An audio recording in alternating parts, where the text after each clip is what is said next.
this tool, and keep in mind, Google is going to update this as often as they like, but they've recently updated the tool.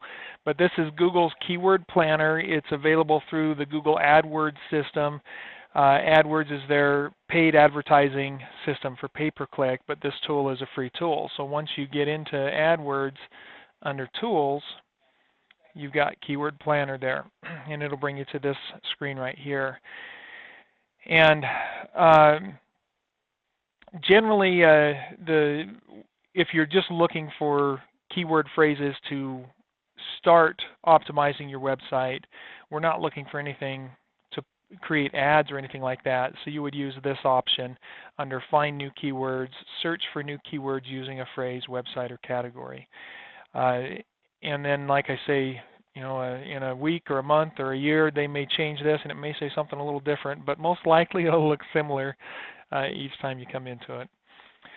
But when you click that and open it up, it's got a section here where it says enter some keyword phrases, your product or service, for example, flowers or used cars. So if we're selling tents, then we might put in family tents and then enter down cabin tents, camping tents, and that gives us some seed phrases. A seed phrase is just a beginning phrase to send into Google, and then they're going to expound on that and find other phrases they think are relevant. And that's really all we have to do, is put a few phrases in there and then come down and click on the Get Ideas button here. And then that it'll run through Google's database of phrases that they've seen typed into their search engine over the past year, and it's going to give us some data. Now, by default, it comes into an Ad Group Ideas tab because, again, this is a tool that they use to help advertisers who are paying pay-per-click advertising, but what we want is the Keyword Ideas tab. So we just click on this Keyword Ideas tab because we're not looking to create ads, we're just looking for general keyword phrases. And initially here we're just looking for a basic idea of demand. That's what we're getting from Google's tool here, is how many times are these phrases searched for. Now, and then we can download these. Now you'll see over here under this Add All tab, we've got 803 total phrases. So that gives, that's basically our 3 seed phrases that we put in, and then another big list down here of many other phrases that Google says might be relevant to what we've typed in. Not all of those are relevant, not all of those will be used.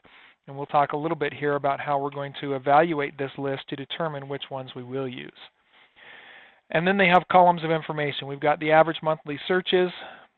So cabin tents, for example, is over the past 12 months has a search volume of about 4,400 searches per month. 4,400 times a month, somebody is typing, different people, or sometimes the same person multiple times, but that particular phrase is put into Google's search engine. And if you click on these or just hover over these little question marks, it tells you a little bit about what each of those numbers mean. So this explains what I just did briefly there, but the average number of times people have searched for this exact keyword phrase or exact keyword based on the date range targeting settings that you've selected.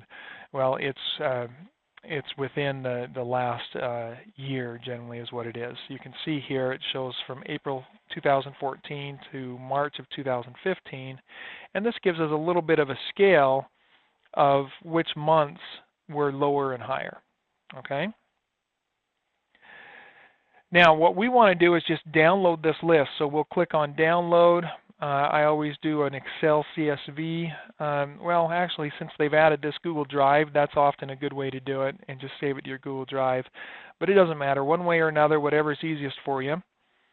And we click Download, and then we have to save the file. And then we choose where to save that. I've got a file for actually keyword research here, and so we'll save it there, and what we're going to do is just rename it keyword research -tents. so we have a note indicating what it's for. And then we can come down to the bottom of our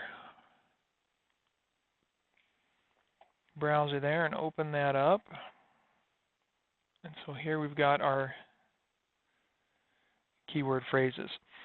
Now, it has the add group column in here in column A. That's one that we do not need. So just right click on the column header there and delete, and that'll get rid of that whole column. Keyword tab is one that we do need.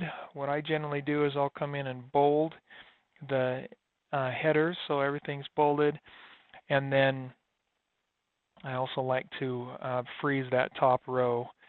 And how to do that is in a different place here on my Mac than it is on my PC, but you'll have an option to freeze the top row. And that way, as you scroll up and down, you can see my main details are moving, but the header row isn't. Okay. All right, the currency, again, we don't need that either, so we'll right-click and delete that one. We need the keyword and the average monthly searches. That's really all we need. This competition there is not relevant to what we're doing. That's not general internet competition. That's advertiser competition. So we're just going to delete all the rest of that there. These are the only two we need. Double click in between them and we can spread that out so we can see it. And then the next thing that I like to do is I'll come into this column B, the average monthly searches, and sort the list largest to smallest, or Z to A, based on that monthly number of searches. And that'll give us our highest number of searches up at the top, which are usually the most general phrases and usually the ones that we are not going to use. Tents, for example, a single phrase, or a single word, single word, tents or tent, canopy, camping, those are not phrases we're going to target. They're too general, too broad. They don't necessarily relate to what we are doing. We want more specific phrases that use 2, 3, or more words in the phrase. So anything that is not directly and specifically relevant to our products, we get rid of. So number 6 there, survival gear, that's too general and broad. Sporting goods, too general. Camping gear is even too general. Canopy, tent. If we have those, we would leave it there, but that's not generally what we're talking about with this particular niche. Outdoor world, sleeping bags. Well, we might end up doing sleeping bags for this, so we'll leave that one. So everything before that, we just highlight the rows, right-click in the highlighted area, and press delete, and that'll get rid of them. Okay. Then we're going to continue doing that and basically eliminate anything that is not directly relevant to our products. And what I generally like to do, actually, let's just go ahead and make this adjustment. Shrink this down a little bit. And what I do is I'll go down to the bottom here and open a new sheet. I'll copy this whole sheet. If we click in that top corner, that allows us to copy or highlight everything. I'll create a new sheet in the workbook, copy everything over there, and then again we'll want to freeze that top row on this sheet as well. And then we can leave our original data over there in case there are phrases that we might use for other things, but this one is going to be specifically tents refined list. So this is phrases only related to tents. So here we'll go ahead and remove this sleeping bag phrase. We'll remove sleeping bags because we want only relevant tents and camping tents related phrases. Camping checklist, well, that's something we might use as an article topic or something like that down the road for an article or a blog post, but it's not a buyer motivated phrase where somebody's looking for a tent. And so we'll remove that. So we'll delete that one. And then again, you just go back down through the whole list, and we're going to get rid of anything that is not specifically related to the products that we have for sale within our website right now. The next thing that we need to do is for those that are left in the list, and that's why I say we're just touching the surface here. We're not going into, we're not going to complete an entire list here because it would take hours. But after we've eliminated everything that's not relevant, Then we come over here and make another heading, and we can either call it competition or just all in title. All in title is a way to find competition. And so for that, we'll come over to Google, and we're going to do a search on Google. And here what we want to do is put in the word, and this has to be all lowercase, all in title. Okay, spelled out just like that, no spaces, all one word, all lowercase, and then a colon, not a semicolon, but the double dots, a colon right after that. And then we put a space, open quotes, and then our key phrase that we're researching. So, for example, it's camping tents is our first one, and then close quote. Every time you do this competition search, it must be exactly like this. All in title, all one word. It must be all lowercase, must have the colon immediately after the E, and then a space, and then the open quotes, and then our key phrase, which should be, it includes spaces between words. It's not all one word, it's spaces between the words. So camping, space, tents, and then close quotes. And then we just press enter or click the question or the search button there. And then what we're looking for is this number right here, about 58,000 results. So it took 0.27 seconds for Google to look at their database and say, there are approximately 58,000 pages at this moment that use this term camping tents, these two words in this order in their meta title on their page, which indicates that that page is trying to be recognized for that term. Okay, so that's our competition number. It's just a general idea of competition. And so we'll put that over here, 58,000. Now, as you're doing this and you continue doing this research, what I would suggest is that you do maybe 5 to 10 of these all-in-title searches, put the number in here, save the document, and I would save it as an Excel document, so Excel workbook is a good way to do that. And then you'll save that and then send it to me with, like I say, about 5 to 10 of those done. Send it to me and ask, am I doing this correctly? Can you please verify it for me, Mike?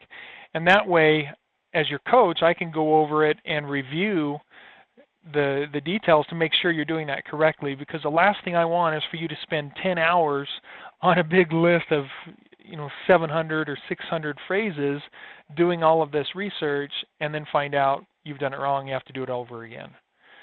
So again, it has to be exactly like this. As long as you do this correctly, then there won't be any problem. You'll get the right data. But if you send it to me and I can review it, then if everything looks good, I can say, yep, go ahead, complete the rest of it. If it doesn't look good, then I can say, no, we need to go over it again and correct anything that needs to be corrected. Okay? And then this gives us basically a base to work from. Now we have a list of key phrases that will be only directly related to our products. We have an idea of the all-in title or general competition, and that'll tell us which phrases will be easiest to target, and usually they're going to be those down in this range, in the thousands or hundreds of searches per month instead of the 10,000 per searches per month range. And the lower the all-in title, the easier it will be to rank for the phrase. So a phrase that has 58,000 pages competing, that's going to be a harder phrase to rank on. It may take a year or two of real hard work every month to get to the first page of Google on that. But if we take a phrase down here, maybe we've got to find one that's actually relevant. Maybe you have easy up tents, for example. Then we could do a search on that. Let's see if that has lower search results. There we go, 2,350. And so we put that in there, 2,350. And so that'll be a lot easier phrase to target and still has plenty of demand. Even if we only had 50 or 60 searches a month, you get 10 or 20 of those types of phrases and you're ranking at the top of Google, that's going to get you some decent traffic. Okay. So one other thing to keep in mind is when you start doing this research, this all-in title, if I were to come back tomorrow or even in an hour or two,